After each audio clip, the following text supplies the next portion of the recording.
क्या रामायण सच में हुई थी या यह सब बस एक मनगढ़ंत कहानियां हैं? इसके ऊपर कई बार चर्चाएं हो चुकी हैं। कई लोग हैं जो इसे सच मानते हैं, लेकिन कई ऐसे भी लोग हैं जो आज कहते हैं कि यह सब एक मनगढ़ंत कहानी है, क्योंकि ऐसा हो ही नहीं सकता। लेकिन आज की वीडियो रामायण को काल्पनिक मानने वाले को हिलाकर रख सकती है। आज हम आपको वैज्ञानिक रिसर्च के कुछ ऐसे सबूत दिखाएंगे जिन्हें देखने के बाद आप ये मानने को मजबूर हो जाएंगे कि रामायण बस एक धार्मिक किताब और मनगढ़ंत कहानी नहीं है, बल्कि रामायण सच में हुई थी और श्री राम, रावण, हनुमान जी ये सब सच में मौजूद थे। और यही सब बातें जानने के लिए इस वीडियो के अंत तक जरूर बने रहें। ऐसे ही इतिहास का नॉलेज लेने के लिए इस चैनल को सब्सक्राइब कर सकते हैं। रामायण भारत के सबसे प्रसिद्ध ग्रंथों में से एक है। भारत में रामचरितमानस का पाठ पूरी आस्था के साथ होता है। महर्षि वाल्मीकि द्वारा रामायण में भगवान राम की संपूर्ण जानकारी लिखी गई है। और लेकिन कुछ लोग भगवान के होने पर ही सवाल उठाते हैं और रामायण को केवल कहानियों से भरी किताब मानते हैं। रामायण के अनुसार भगवान राम ने अधर्मी रावण को मारकर धर्म की स्थापना की थी। ज्यादातर लोगों का सवाल होता कि क्या भगवान राम वाकई धरती पर पैदा हुए थे? क्या वास्तव में रावण के 10 सिर और 20 भुजाएं थी? क्या हनुमान जी अपनी इच्छा से अपना रूप बदल सकते थे? और इन सब बातों की वजह से ही कई लोग रामायण को झूठ समझते हैं। मगर आज हम वैज्ञानिक अध्ययनों के आधार पर सिद्ध कर देंगे कि रामायण में वर्णित घटनाएं पूर्णतया सत्य हैं। नंबर 1, रामायण कालीन हवाई अड्डे।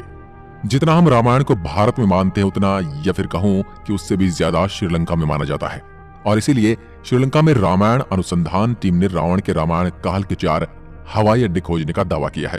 पिछले 9 वर्षों से यह ऑर्गेनाइजेशन श्रीलंका के कोने कोने की छानबीन कर रही थी। यहाँ उन्हें कई जानकारी और अवशेष मिले, परंतु 4 सालों में लंका के दुर्गम स्थानों की खोज के कारण रावण के 4 हवाई अड्डे हाथ लगे।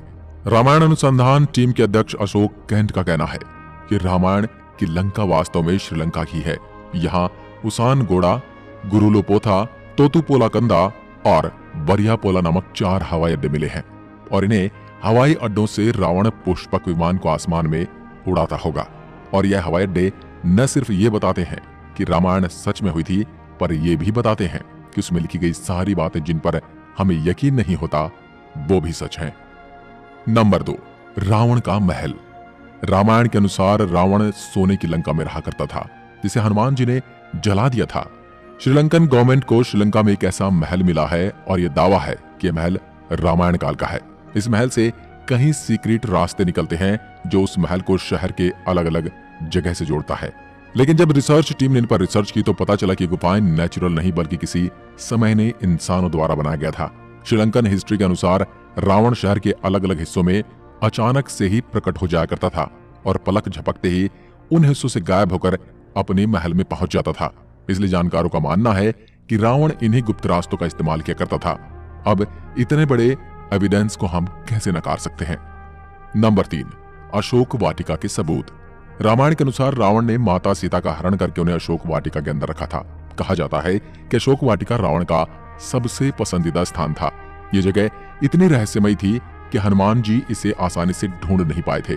मगर हैरानी की बात तो यह है कि वह अशोक वाटिका आज भी श्रीलंका में मौजूद है। ऐसा माना जाता है कि एलिया पर्वत की एक गुफा में माता सीता को रखा गया था, जिसे सीता एलिया नाम से जाना जाता है।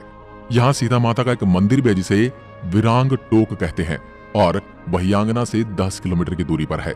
यहीं पर सीता जी का अपहरण कर पुष्पक विमान को उतारा गया था। मगर यहाँ पर जिस बात ने सबसे ज्यादा चौंकाया वो यहाँ मौजूद पेड़ हैं। रामायण ग्रंथ में इस बात का जिक्र मिलता है कि अशोक वाटिका में अशोक के वृक्ष बहुत ज्यादा थे, इसलिए इसका नाम अशोक वाटिका रखा गया था। अब जैसा रामायण में इस वाटिका के बारे में कहा गया था, वैसा आज यह गार्डन है, जो कि इसे हम रामायण कालीन एक सबूत मान सकते हैं। नंबर 4, द्रोणगिरी पर्वत। दोस्तों, रामायण में लिखा हुआ कि युद्ध में जब मेघनाद द्वारा लक्ष्मण जी मूर्छित हो गए थे, उनकी जान बचाने के लिए संजीवनी बूटी की जरूरत पड़ी, जिसके लिए जड़ी बूटी लाने का जिम्मा हनुमान जी को दिया गया था। तब हनुमान जी संजीवनी बूटी लाने के लिए द्रोणगिरी पर्वत पर गए थे।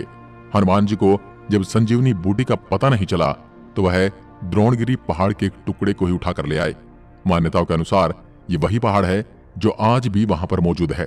कुछ लोग इसके बारे में कहते हैं कि आज भी उस पर्वत पर वह निशान मौजूद है जहां से हनुमान जी ने उसे तोड़ा था। लेकिन जिस पर्वत का जिक्र रामायण में मिलता है वहां आज मौजूद है। जड़ी बूटी देने के बाद हनुमान जी ने इस पहाड़ के टुकड़े टुकड़े कर इसे श्रीलंका में फेंक दिया था।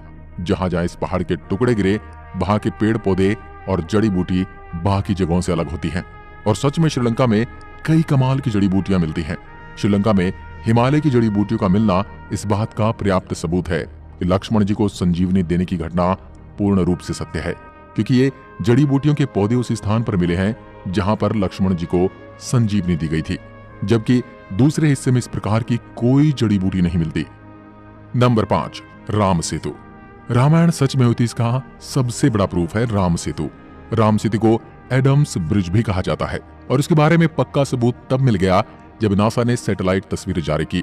पैसिफिक ओशियन की तस्वीर में कुछ ऐसा था जिसे देखकर वैज्ञानिक भी हैरान रह गए। पैसिफिक ओशियन के हिस्से में साफ तौर से पत्थरों की एक लाइन बनी हुई नजर आ रही थी। जब वैज्ञानिकों ने इसे तस्वीर पर ज्यादा स्टडी की तो पता चला कि ये पत्थरों से बनी लाइन है। भारत के धनुषकोडी से श्रीलंका के मन्नार द्वीप तक बनी हुई है, जो लंबाई में करीब 30 किलोमीटर तक हो सकती है। पैसिफिक ओशियन में जिस हिस्से में नासा के वैज्ञानिकों के पत्थर से बना पुल नजर आया था, ये वही जगह है जिसका जिक्र रामायण में मिलता है। और अमेरिका के एक आर्कियोलॉजिकल रिसर्च टीम ने भी अपने रिसर्च में इस बात का दावा किया था कि तमिलनाडु और श्रीलंका के बीच मौजूद राम सेतु वो असल में एक मैन मेड ब्रिज है जो कई हजार साल पहले इंसानों ने बनाया था। माना जाता है 15वीं शताब्दी तक यह पैदल पार करने लायक था, लेकिन इतना ज्यादा समय बीत जाने के कारण यह पुल अपने पूर्ण स्वरूप में नहीं रहा। वैज्ञानिक दृष्टिकोण से इस फैक्ट को हम रामायण के एविडेंस के रूप में देख सकते हैं। नंबर 6, सुग्रीव की गुफा। बाली के डर से सुग्रीव जिस गुफा में रुके थे वह गुफा आज भी मौजूद है। रामायण के अनुसार बाली ने दुंदुभी नामक राक्षस को मारकर उसका शरीर कुछ दूर फेंक दिया था। हवा में उड़ते हुए दुंदुभी के खून की कुछ बूंदें मातंग ऋषि के आश्रम के ऊपर गिर गई। ऋषि ने अपने तप के बल से जान लिया कि किसकी हरकत है। फिर क्रोधित ऋषि ने बाली को श्राप दिया था कि कभी भी ऋषि के पर्वत के क्षेत्र में आएगा तो उसकी मृत्यु हो जाएगी। सुग्रीव को राज्य से निकाले जाने पर वह इसी जगह पर आए थे, क्योंकि वह जानते थे कि बाली यहाँ नहीं आ सकता। यहीं पर उनकी मुलाकात राम जी से भी हुई थी और बाद में राम जी ने बाली का वध किया था और सुग्रीव को किष्किंधा का राज्य सौंप दिया था। और ये सारी गुफाएं आज भी मौजूद हैं। नंबर 7, राम सेतु के पत्थर। भगवान राम ने समुद्र को पार करने के लिए बंदरों की सहायता से लंका तक पुल बना दिया था। कहा जाता है कि इस पुल के माध्यम से श्री राम की पूरी वानर सेना रावण से लड़ने लंका गई थी। मगर हैरानी की बात तो यह है कि राम सेतु में इस्तेमाल किए जाने वाले पत्थर आज भी मौजूद हैं। राम सेतु पुल के पत्थर पानी पर तैरते थे। रामेश्वरम में सुनामी के दौरान कुछ पत्थर जमीन पर आ गए थे। शोधकर्ताओं ने जब उन्हें दोबारा पानी में फेंका तो वह तैर रहे थे, जबकि दूसरे पत्थर पानी में डूब जाते थे। शोधकर्ताओं के अनुसार इसके लिए एक विशेष प्रकार के पत्थर का इस्तेमाल किया गया था, जिसे विज्ञान की भाषा में प्यूमाइस स्टोन कहते हैं। यह पत्थर पानी में नहीं डूबता और तैरने वाला यह पत्थर ज्वालामुखी के लावा से आकार लेते हुए अपने आप बनता है। ज्वालामुखी से बाहर आता हुआ लावा जब वातावरण से मिलता है तो उसके साथ ठंडी या उससे कम तापमान की हवा मिल जाती है। यह गर्म और ठंडे का मिलाप ही इस पत्थर में कई तरह से छेद कर देता है, जिस कारण यह पत्थर पानी में नहीं डूबता। अब इन पत्थरों के पीछे का विज्ञान भी रामायण के समय उनको पता था और उन्होंने इस तकनीक का उपयोग राम सेतु को बनाने में किया था। यह रामायण का एक पुख्ता और मजबूत सबूत है। नंबर 8, जली हुई लंका के सबूत। रामायण ग्रंथ के अनुसार हनुमान जी ने लंका के सोने की नगरी को जला दिया था, मगर अभी कुछ एविडेंस मिले हैं जिन्हें लेकर कहा जा रहा है कि लंका के जलने के सबूत आज भी वहां पर मौजूद हैं। जिस जगह पर श्रीलंका को जलाया गया था वहां की मिट्टी आज भी काली है, जबकि उसके आसपास की मिट्टी का रंग वैसा ही है जैसा कि नॉर्मली मिट्टी का होना चाहिए। बस इतने से इलाके में ही काली मिट्टी मौजूद है, जो कि जली हुई लंका के सबूत को बताती है। इस बात को भी हम एक इत्तेफाक कहकर टाल नहीं सकते। अब जब आपको इतने सारे प्रूफ दिए जा रहे हैं, यहाँ तक इतने सारे प्रूफ कोई इत्तेफाक नहीं हो सकते, तो इसलिए यही साबित होता है कि रामायण सच में घटित हुई थी। आपका क्या विचार है हमें कमेंट में लिखकर जरूर बताएं। एक बार फिर मिलते हैं एक और ऐसी दिलचस्प वीडियो के साथ। तब तक के लिए नमस्कार। जय हिंद, जय भारत, जय श्री राम।